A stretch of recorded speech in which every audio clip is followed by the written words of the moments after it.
Welcome to BossUp Babes, helping babes show up, boss up, and thrive. With #1 best-selling author, global influencer, and ultimate boss babe, Karissa Adkins. Karissa is a health and wellness expert and CEO of the 365 Daily Hustle, here to help mompreneurs and career-focused women boss up and reclaim their healthiest life. She is a pro at cutting through the BS and inspiring massive breakthroughs that help women create healthy routines and habits that facilitate personal and professional growth. Are you ready to reclaim your best life, take action, and be a badass boss babe? Let's get to it.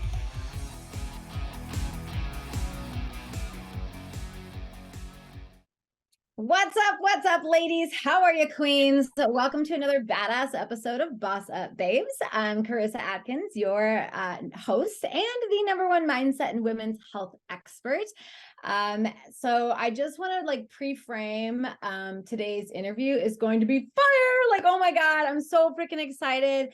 Definitely grab your pen and paper because today we are talking all about what it takes to be a revolutionary leader and what that is, how to find your people, and what are the top mistakes boss babes often make when leveling up in their leadership. And then, of course, we've got a bonus if we can get to it, how we can cultivate culture within our work environments, within our businesses.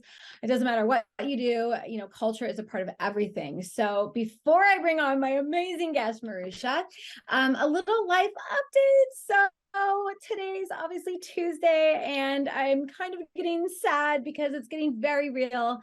You guys all know, you've been following on this journey. About 6 months ago, my husband and I got the news that he was leaving for 12 months. He's active duty military. And at first you're just like, shut up, 12 months, no. And then you kind of go into this, oh, it's not good. It's not really phasing you. You're just living your best life. And then last week the movers came and packed up all of his stuff. And I was like, oh my God, it's getting real. And then this last weekend, we spent a weekend away in the cabin with the dogs, the family. It was just so nice to be able to just have intentional time with him.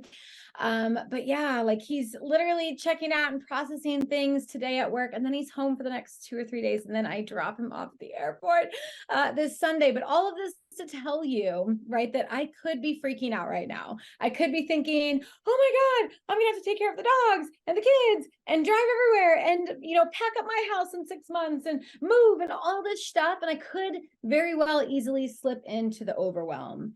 But instead, I always I shift my focus, I pivot, and I get the support that I need. So the minute, right, that I start having that freak out moment, just like any wife would, I will call my coach, right? I know who I can call when I'm having one of those days that I'm like, I don't know how my business is going to function and all this stuff, right? Because we all have those moments. So just tips of if you're going through some crazy transformation in your life right now, whether it is something like I'm going through, you have people in your back pocket, you have people, your friends, your family, you are not alone in this journey. And then the second thing that I've really been noticing as I've been reflecting is I've been really, really intentional with how I spend my time these last 2 months, because time is so precious and it's so valuable, especially the ones that we love. And so I've been taking less on as far as work goes. I've been really setting my boundaries. I'm I'm not working after 5, that's family time. The weekends, no. I've turned down speaking gigs for this. I've turned down, clients who are I can only do a Saturday. I'm sorry, I can't, right? That's my time. So I just want you guys to be intentional with how you're living right now, intentional with the decisions that you're making. Make sure that what is important to you is actually what's on the calendar. What is, those big priorities don't get lost in all of the daily hustle and shuffle and all that jazz. So little life update next week, maybe a sad week for me, but I promise I will boss up and move on. So with that, get ready, you guys, because we are going to get very clear on exactly how we can make a change, how we can impact and revolutionize our life in our own very own way. And before I bring Maruxa on, I just want to tell you a little backstory about how I met this total boss babe queen. So about 6 months ago, I attended a retreat/conference, and I literally went with just like wanting to surround myself. And my intention was surround myself with badass people, like change makers, impact leaders, like people who are like thinking so outside of the box to make their way and to leave their mark in this world.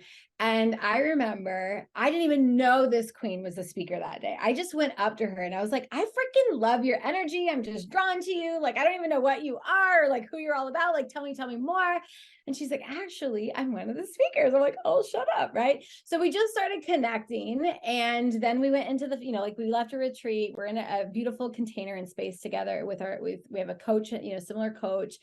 And then that container just grew, right? The relationship grew, and we went to the DMs, and then she joined my groups, and then I like followed her and started stalking her secretly. And then I was like, I want to be like this chick. And all of a sudden, I made a courageous ask and a call, and I'm like, I'm looking for people. I'm looking to boss up my tribe. And she's like, hey, hello. I think you deserve to be in this amazing space. So all of that to say, Maruxa is like changing the way people do work, be themselves. She's leading the way in just this amazing space. Whether you're a coach or an entrepreneur, she's really showing you what is possible by creating a very powerful community and what that looks like. So Maruxa is doing groundbreaking work and bringing humanity back into virtual and hybrid community design, and has been brought into Facebook and into the United Nations because of her work in growing, monetizing, and expanding impact-driven brands over the last 22 years. So with that, changemaker Maruxa, welcome to the show. Hello, Karissa. It's so good to be here and to be with everybody that's listening in. It's a pleasure to be here today. Seriously, you guys have been geeking out over this interview. Like, I've been like holding it back. I'm like, oh. So excited to have Maruxa Murphy in the house. So let's just dive right in, because you are you're mind blowing in my opinion. So tell me about a time in your life where you had to boss up, whether it was in your business or your life. Tell me about a time where you had to boss up and kind of pivot and make a change for the better. Oh my gosh. Isn't that what it's about though? Like, there's so many stories that are popping through. Well, tell me this, Karissa, because I have a lot of stories. What would you want, something that's more recent, or want something that really made me that really helped me know that I need to create my own economy, or what feels aligned for you right now around that? I honestly think I would love to hear your story of how you became the woman, the change maker, the revolutionary leader, today. What was the moment in your life that you're like, I know I'm meant for more? Okay. I'd love to share that. Actually, I was sharing it last night with a friend, and I realized I got so emotional when I was sharing it because it really was the reason I am the woman I am today. So back in 2007, 2008, I was at the top of my game. I was the director of multicultural affairs at the university, at this college called Rollins College here in Orlando, Florida.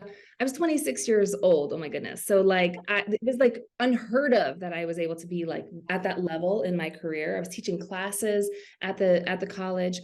I made the choice to leave that entire world because I was working 100-hour weeks, found out I was pregnant. The problem was my husband was also just let go of his mortgage job because, 2007 in Florida was the perfect time to not, have a job in the mortgage industry because the bubble burst. And so we found ourselves basically in this place where I was finishing up my master's degree. I was pregnant. I was working 100 hours a week. And as part of my master's degree, I was finishing up my internship with 20 hours a week there. It was ridiculous, Karissa. And Dennis was out of work, depressed, because he literally put 500 resumes out and nothing was taking because the words mortgage were on his resume. So the long and the short of it is looking back, I probably shouldn't have made this decision, but I made the decision to quit my job also because I figured, he would probably get a job soon. He's a brilliant guy, able-bodied, everything, he's all there. And I'm working 100 hours a week. How the heck am I supposed to do this with a new baby, pregnant? It's not healthy for me. So I quit. Well, the long and the short of it was, while I was hustling my way to create like little side businesses, I also was losing money a lot faster than I was making it. And we were running out of our 401k, our savings was completely depleted. And so there came a point where I had to go on WIC checks, women, infant, children, get those checks from the government. And I remember that day so well, of like feeling like I failed myself. Here I am. I was the full ride scholarship, got a full ride to university, had this amazing career, had all these accolades, right? Yeah. Here I am in this moment. And then soon after Maya, my oldest, was born, 4 weeks old, we go into Walmart, with my WIC check and a 4-week-old baby. And here I am trying to figure out how to be a new mom. Okay, 4 weeks is like not a long time to learn that. So I noticed a little squirmish before we left, but I was like, hey, I think I can like fit in a small shopping spree at Walmart and this 4-week-old, and we can figure this out. So I get there, get all the things I could get, the beans, the cheese, the milk, the formula, the diapers, whatever I could, just to use that checkup and have stuff for my family. And next thing I know, I'm at the conveyor belt, and the woman, the cashier, looks at me as if I don't speak English. And she literally gets close to my face and she goes, "Do you have 2 forms of ID?" And I'm like, "Oh yeah, of course. Baby's starting to scream. I'm like having this whole meltdown because I realize I only actually have 1 ID. And the woman is not budging. She's like, "I'm sorry, lady, you are not going to get this food. You are not going to get anything." And I'm like, oh my God. The woman behind me is this angel from above and was like, "I'll pay for all your food." But all I can imagine in that moment, Karissa, is this light, this spotlight, like that's shining down right on me. And as if everybody was looking at me in this moment of shame. And I was feeling ashamed. I don't know what everyone else was feeling, but I was. And it was in that moment that I made this really, really conscious choice that never again will this be my situation. Never again will I feel like I have to depend on anybody else except for myself to create my own economy.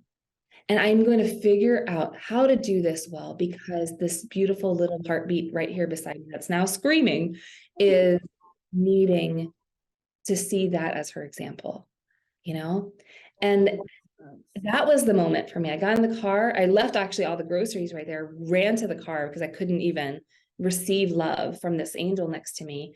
And I called my husband. I said, "We're getting out of this as soon as possible. I'm going to figure a way out." Next thing you know, within 6 months, we moved to Houston, Texas for an opportunity. We took this company that was a vision for a mentor of ours. And we took it to 2.5 million in the next 2 years. That was the moment where I shifted. And Maya, to this point, now she's 14 years old, has now created 2 companies of her own. My 2 younger daughters are also in the process of building their own financial like worlds, and learning savings and all that stuff. And it's become my obsession to be able to make sure that our families know that they can create their own economy at the end of the day. Love that. Oh my God. So many boss up moves in there, by the way, ladies, if you're listening, right? Like the moment that she decided that she was no longer going to have that story be her story, right? You can always turn the page, flip the page, and decide to write something new. And I love that breakdown allowed her to have this amazing breakthrough.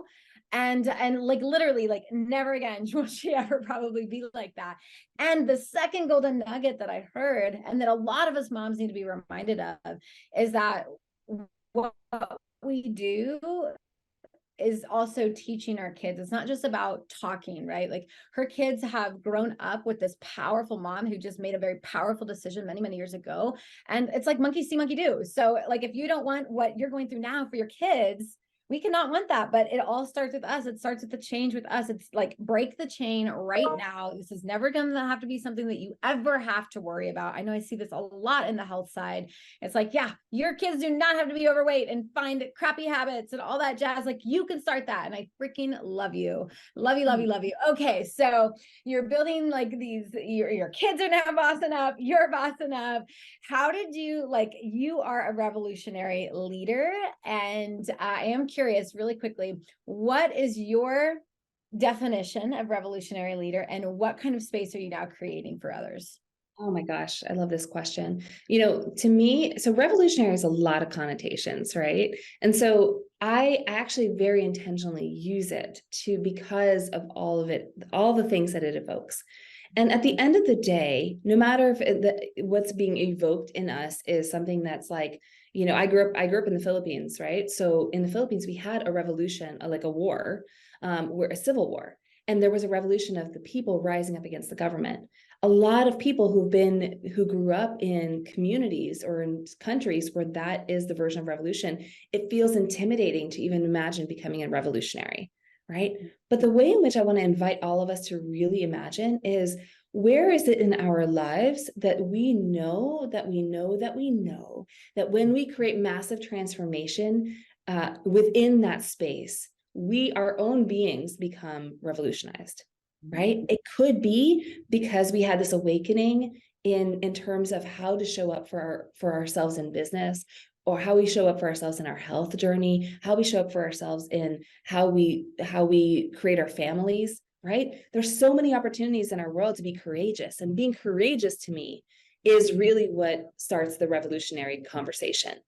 We get to be revolutionary. We get to be larger than life if we are courageous enough to be so in love with our own beingness, with the way in which we are and how we run our lives, and who and what that looks like for us individually, that in that we allow ourselves that courage, and then we can play in it.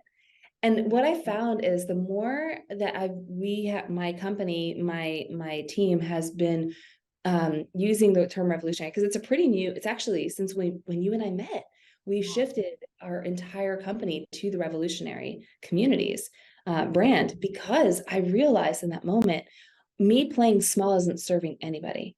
And it's certainly not serving myself, because I wasn't fully alive in my own core message.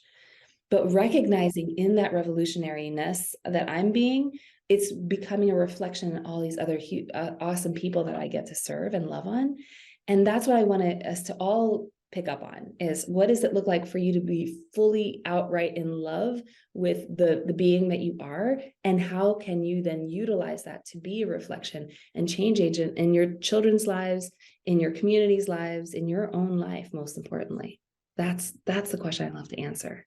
Y'all, I hope you wrote that one down. Like, not playing big didn't serve anybody, including herself, right? Including her family, including her community. And it's like the ripple effect. And all you have to do is take one stinking courageous action step, like jump into fear, even know, and just have faith that everything is going to work out. Take that courageous moment and say, you know what, I stand for this, and I don't care what people think. Like right now, someone needs to know, you know, what you stand for. And I challenge all of you to just kind of share on your social media, you know, platforms right now, like what you stand for, like what you believe that this world can be about, no matter what people are going to think about it. I just challenge all of you to do that and just take that courageous action step with us.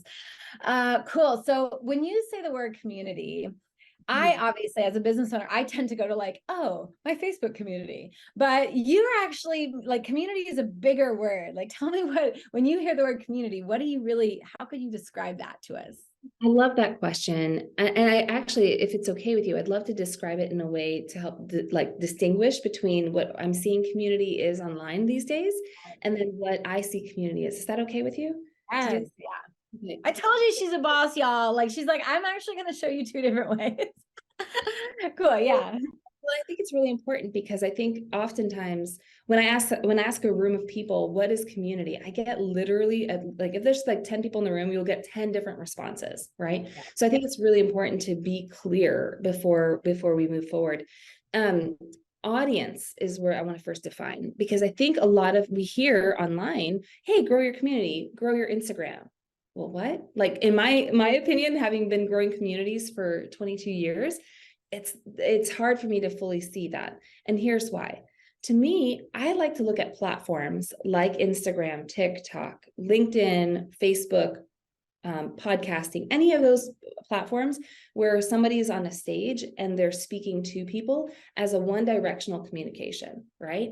Yeah, we can get involved a little bit in the chat, and that adds a little bit of a community, but really it's more one-directional. The intention for those platforms is to create aha moments. right? So the person that's speaking, you know, whoever we are that's speaking is hopefully going to be attracted or attracting the right people and being like, oh my gosh, that's so fascinating. I had no idea. And then from that, we then invite them in to a place where conversation can really reside even more deeply, right? So that's what I mean by, so community becomes the group of people that are surrounding it, something of interest to them. It could be talking about business, could be talking about health, it could be talking about puppies because we all love puppies, or, you know, our favorite way of gardening are roses. I don't know, right? So like all of those have like unique, very niched community experiences around that. The community is the people. It's the people in the space where conversation is happening. That being said, and the conversation can be a two-way conversation. It could be a 3-way, 7-way, 11-way conversation. It means like conversation all the way around. So like imagining like we're all at a dinner table together. And if you're in my crazy Puerto Rican, Filipino, you know, loud family, we're all over each other and we're talking over each other nonstop, right? That is community in its perfect, beautiful form. And from that being said, right, the home in which the community resides is also a separate thing. So the home can reside in a Facebook group. The home could reside around the kitchen table. The home can reside in a LinkedIn community. I was just speaking to Kajabi they have a new community platform. I was speaking to their 60,000 users today earlier. They have a community platform, right? All these platforms are platforms. They're literally stagnant platforms. They are not successful in any which way. It's the people that make it successful, right? And then finding the right tools to then support whatever that vision is to bring people together.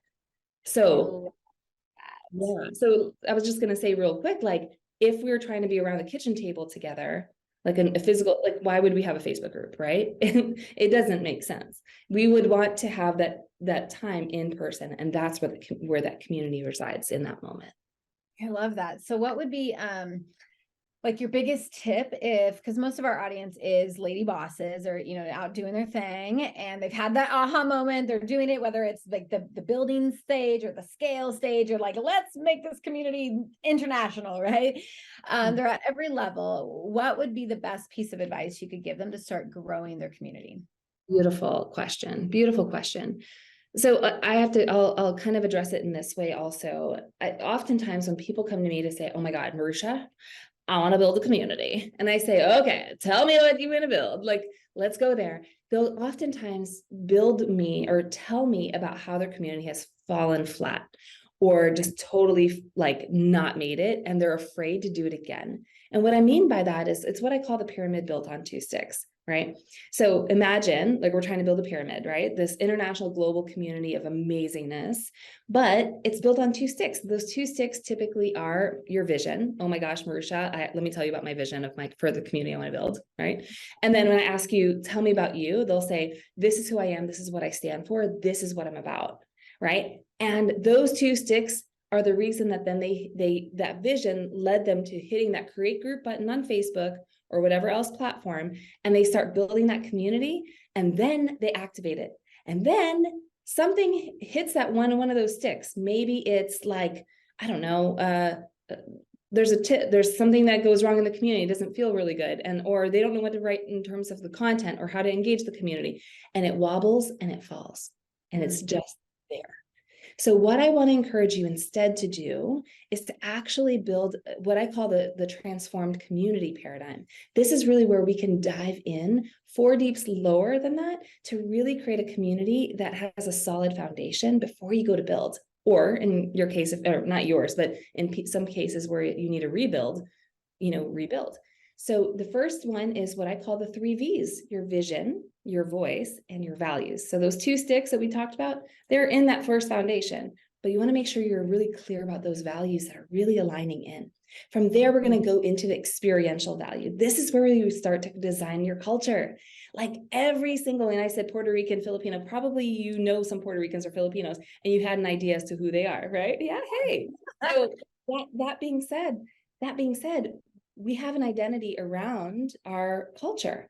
So what would it look like to build a culture in your company, a culture in your community? We want to know what those are, those rituals, those things that make people want to come back for more. From there, we want to look at what is our profit path? How are we going to be intentionally building this community, either to deepen our relationships with our private clients or to bring in new prospects into our space very intentionally and strategically. And that's really where we start to think through our processes and our systems to do that. From there, we're now moving into our offers. What are the core offers? And once we know what those 4 levels are, then we build and then we activate. And that's a much stronger foundation for designing community well.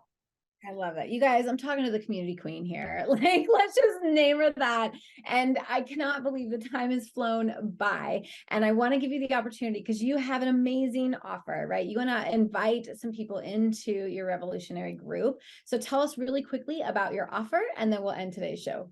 Yeah, the offer is to join the Revolutionary Insiders at revolutionaryinsiders.com. It is my weekly newsletter where I literally nerd out with you for free on all of the things that we just talked about and more. I love that. You guys, I could do a whole part 2. Maybe I can talk her into coming back in a couple of months and we can continue on this badass conversation about how you can grow that community, the mistakes so that we don't make, the pyramid fall before it does. Like, we could just pick her brain on so many more topics. If you guys are interested in breaking through and, revolting and just standing in your power, creating a powerful community for your business, for your people, for your life, for your tribe, whatever that looks like, reach out to Maruxa. She's fantastic. Like me, find me, and then go find her. We're friends. And if not, just go back. All of her information, of course, is in the show notes.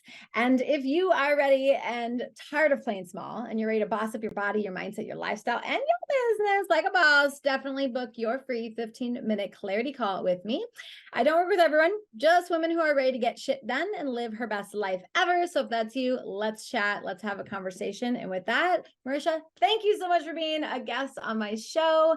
I'm going to hopefully get you back in, and have a beautiful day, girlfriend. Thank you for listening to BossUp Babes with Karissa Adkins, bringing you tangible tips and expert coaching advice to help you boss up and get healthy. Tune in every second and fourth Tuesday at 12:30 p.m. Pacific on TransformationTalkRadio.com for interviews with industry leaders and powerhouse boss babes that will empower you to take action and live your best life. If you're ready to boss up and work with Karissa in one of her transformative group coaching programs, visit 365dailyhustle.com.